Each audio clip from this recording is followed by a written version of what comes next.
In Arabic, the nouns decline. You already know it, but you have never realized it. Why? You have never realized this. Why? Now I will give you examples. Huh, brother? Muhammadun Rasulullah.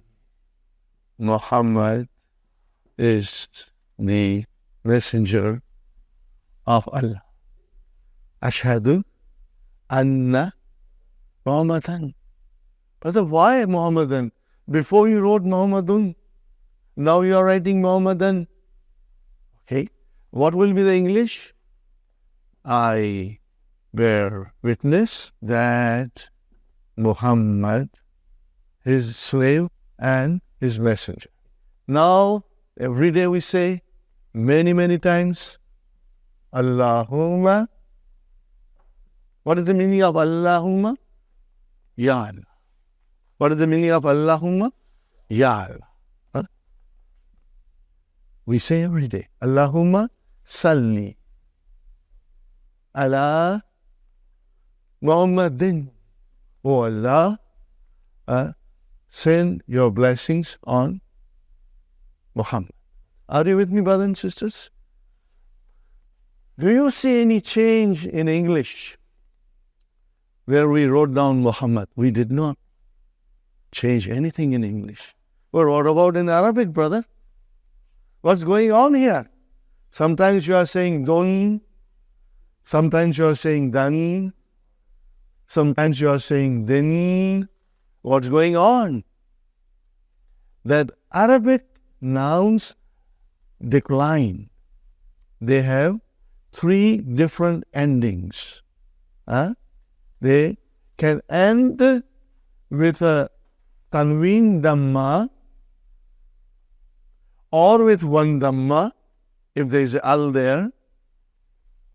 It can decline to tanween fatah, or if you have al, then it is one fatah, or it can decline to tanween kasra, or with alif and lam, with al, one kasra. Okay, brothers and sisters? So what is this, brother? Only the ending. Dun. What is it? Dun. And what is this? Dan. And what is this? Then. Say it again loudly. Dun. Dan. Then. These are the 3 declensions. Okay? Every Arabic noun will decline. Sometimes you will see it, and sometimes you won't see it, but we are going to learn everything. And why it happens, brothers and sisters? This is what we are going to learn.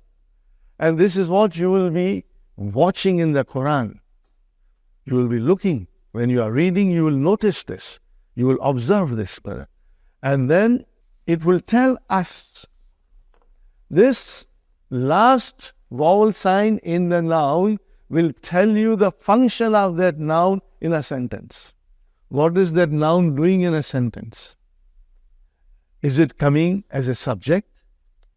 Is it coming as a subject of a verb?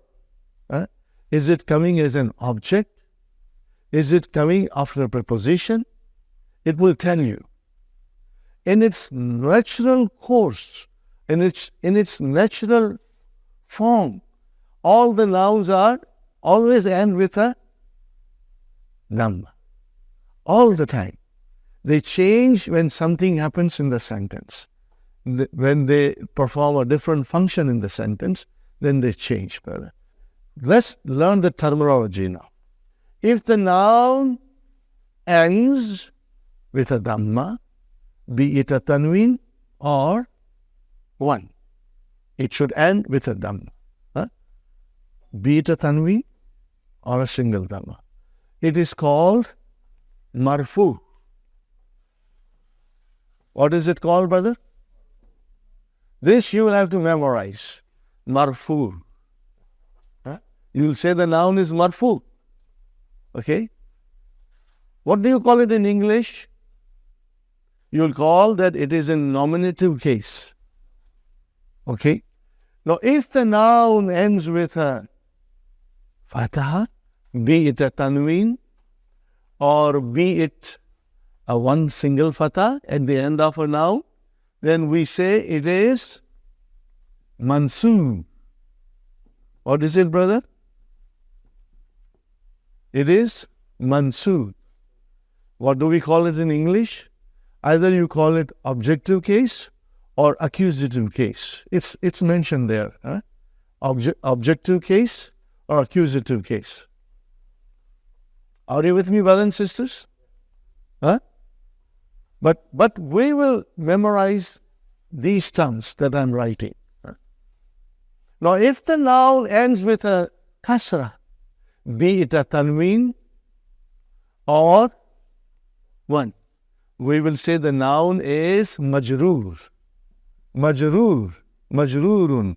Are you with me? And in English, it is called genitive case. Huh?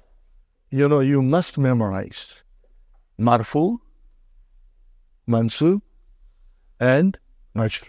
We will repeat it every day.